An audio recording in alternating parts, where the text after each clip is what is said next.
कि ये decision directly prime minister office से लिया गया है कि वन मैन शो चल रहा है और यही पैसा नरेंद्र मोदी जी, अदानी और अंबानी जैसे लोगों को पकड़ा देंगे। सम्मान्य राहुल गांधी जी और मंच पर बैठे हुए जयराम रमेश जी, वेणुगोपाल जी और मेरे मीडिया के सारे दोस्तों, मैं आपके सामने चंद बातें रखूंगा। उसके बाद में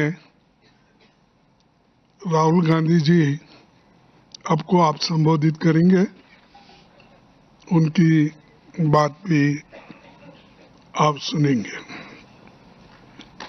तो आज की जो CWC की मीटिंग हुई, ये मीटिंग में हमने ये शपथ ग्रहण किया कि मनरेगा योजना को प्रमुख बिंदु बनाकर सारे देश में एक बहुत बड़ा आंदोलन करने का निर्णय लिया और उस जो शपथ विधि में हमने 5 बिंदुओं पर अपनी बात रखी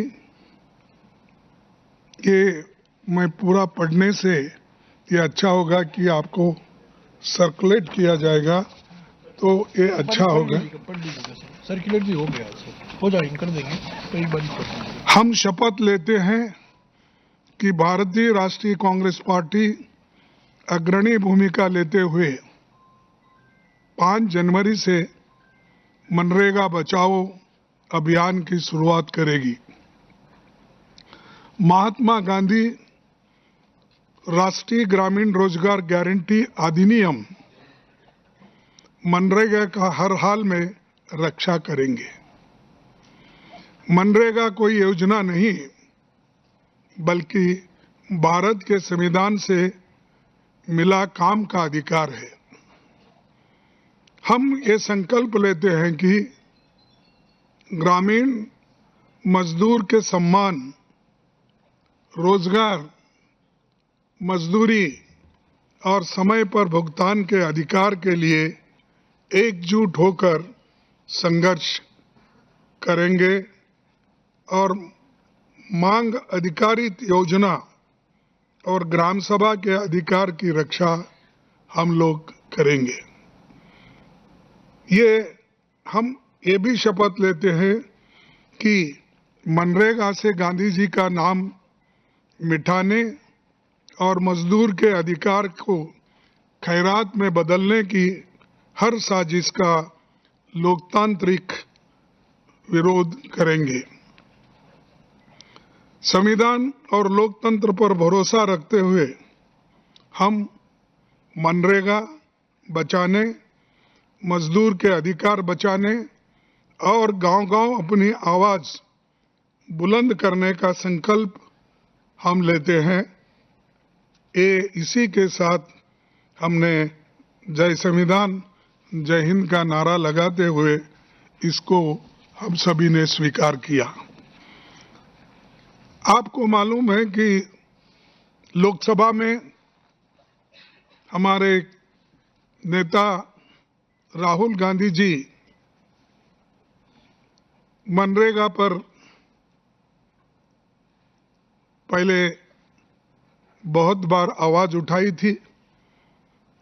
उसके बाद में बाहर भी इस कानून के हिफाजत में हमने कई बार उठाया है, लेकिन एक कानून को वापस, अब नई कानून जो है इसको वापस लेने के लिए हम लड़ते रहेंगे। खुद इसी सरकार ने 16 दिसंबर 2025 को संसद में माना था कि नीति आयोग के अध्ययन में पाया गया मनरेगा से ड्यूरेबल असेट्स कैसे बने और ये प्रोडक्टिविटी योजना करने वाली एक प्लान है और इसलिए ये बहुत अच्छा है। इसका गुणगान बहुत से लोग किए हैं और हमारे सीएजी रिपोर्ट में भी है। उसके बाद जो भी हमारे रिपोर्ट्स आते हैं या रूरल डेवलपमेंट के उसमें भी है। और उसके अलावा कोविड में किस तरीके से ये माइग्रेंट वर्कर्स को हेल्प किया और जो लोग बहुत से लोग जीवित रहे उनको ये इसका फुल फायदा मिला। अगर नरेगा नहीं होता तो लाखों लोग मर जाते थे। ये इसका बहुत बड़ा देन है और मैं यहाँ आपके सामने कहना चाहता हूँ, इस मनरेगा प्रोग्राम को लाने वाले श्रीमती सोनिया गांधी जी, मनमोहन सिंह जी, उनकी जो टीम एक डायरेक्टिव प्रिंसिपल्स आर्टिकल 41 को हक में रूपांतर करके, राइट्स में रूपांतर करके देश के गरीब जनता को ये दिया। उसी के वजह से गरीब जनता आज भी जिंदा है। वो किसी के अंडर काम करने के लिए नहीं जाते। जब जरूरी होता है तो ये 100 दिन जो हमने पहले गारंटी दी थी और कभी कभी जरूरत है तो इसको बढ़ाने का भी एक सरकार के पास अधिकार था, लेकिन ये सब इन्होंने छीन लिया। गांव, गरीब, कमजोर तबकों के लिए सबसे बड़ी मददगार रही मनरेगा। 11-12 से अब तक लगभग करोड़ों परिवारों को रोजगार मिला है।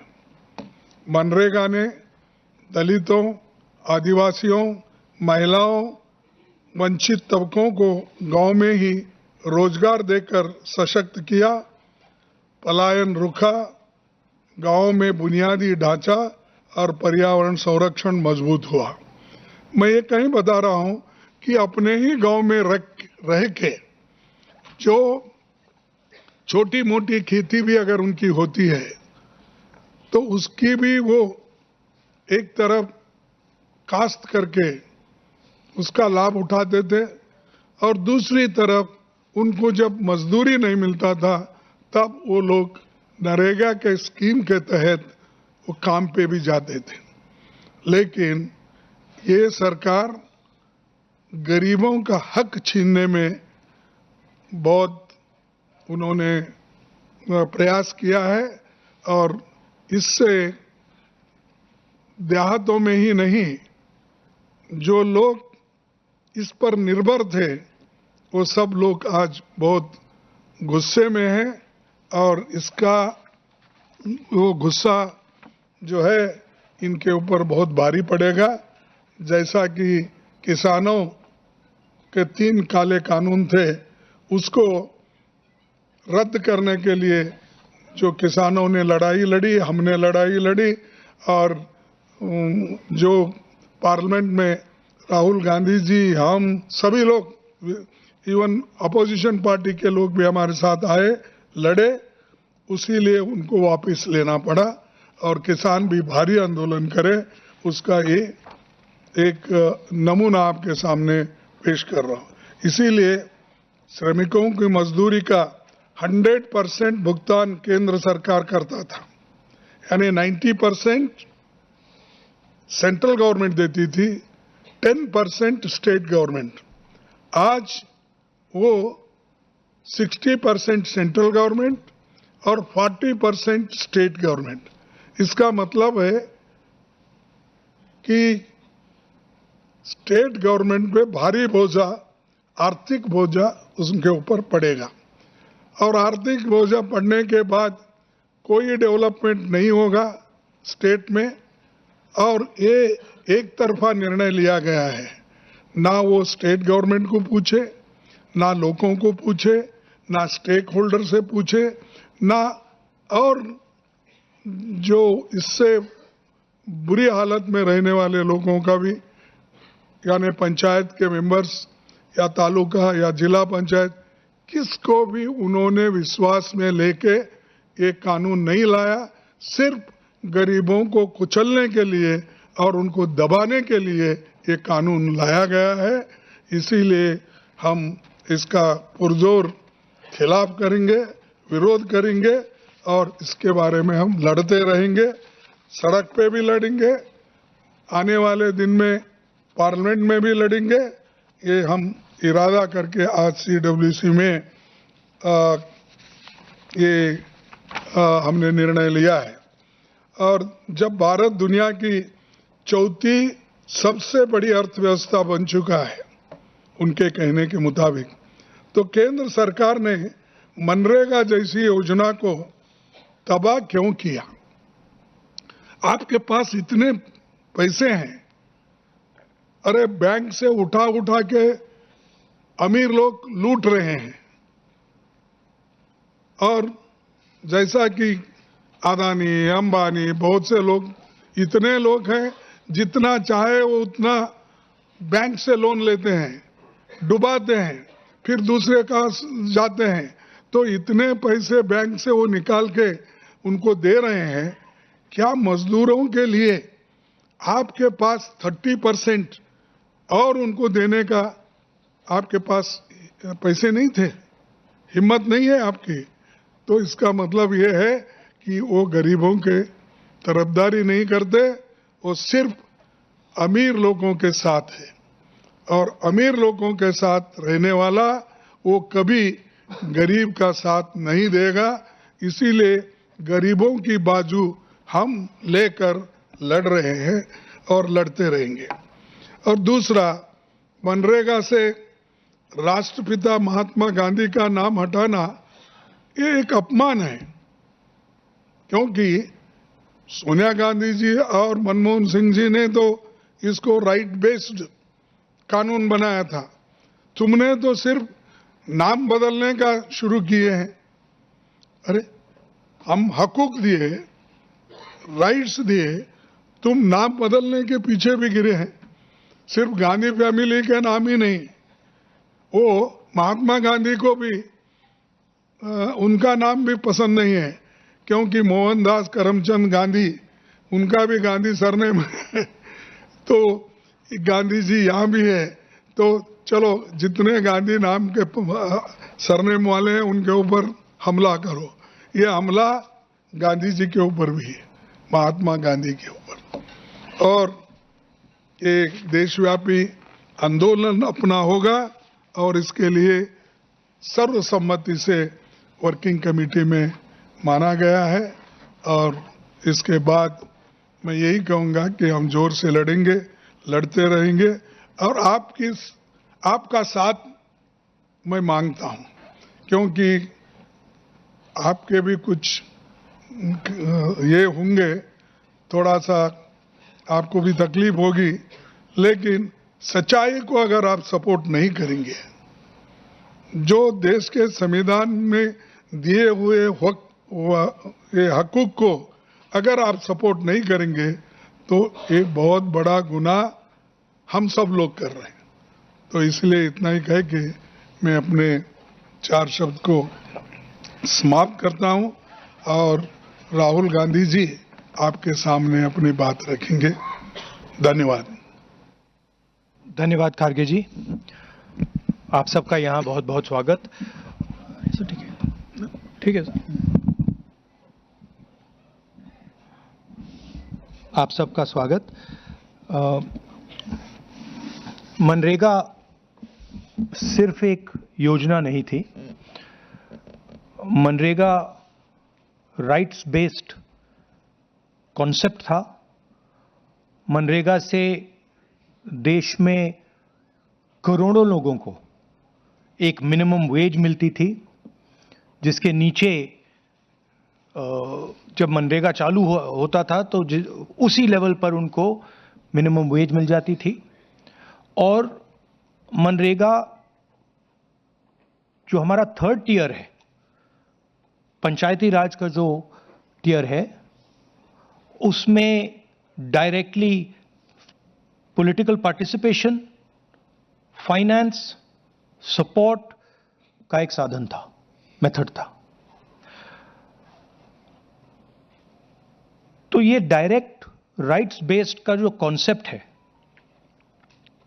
उस पर आक्रमण है। दूसरी बात, जो फेडरल स्ट्रक्चर है, स्टेट्स का जो स्ट्रक्चर है, उस पे भी ये आक्रमण है। ये जो पैसा लिया जा रहा है, ये स्टेट से छीनकर सेंटर ले रहा है। तो ये concentration of power, concentration of finance है। इससे देश को नुकसान होगा। इससे जो गरीब जनता है उनको नुकसान होगा, उनको दर्द पहुंचेगा, उनको कष्ट होगा। और आखिरी बात, मुझे बताया गया है कि ये decision directly prime minister office से लिया गया है और मंत्री से बिना पूछे, कैबिनेट से बिना पूछे ये डिसीजन लिया गया है। इससे आपको आज की हालत क्या है उसके बारे में पता लगता है कि वन मैन शो चल रहा है और जो भी नरेंद्र मोदी जी करना चाहते हैं वो करते हैं, और पूरा का पूरा फायदा वही 2-3 अरबपतियों के लिए है। तो आप देखना, ये प्रोग्राम कोलैप्स करेगा, राइट्स बेस्ड आर्किटेक्चर कोलैप्स करेगा,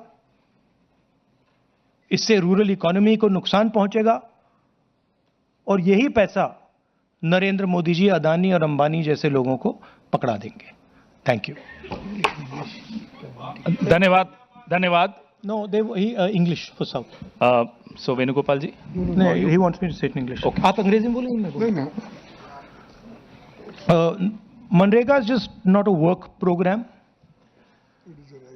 It is a conceptual framework, development framework that, by the way, has been appreciated across the world. Kharge ji mentioned that he visited 16 countries, and every single country where he went appreciated the fact that our government had come out with an entirely new development rights-based concept. This has been destroyed single-handedly by the Prime Minister without asking his cabinet, without studying the matter. This is an attack on the states of India because they are simply taking away money that belongs to the state, decision-making power that belongs to the state. This is an attack on the infrastructure of those states because Narega used to build infrastructure. And this is the decimation of Indian labor because Manrega used to guarantee a minimum floor below which Indian labor could not go. So it is a devastating attack on the states, on poor people of this country, and it is carried out by the Prime Minister single-handedly, much like Notebandi was. It is going to cause tremendous pain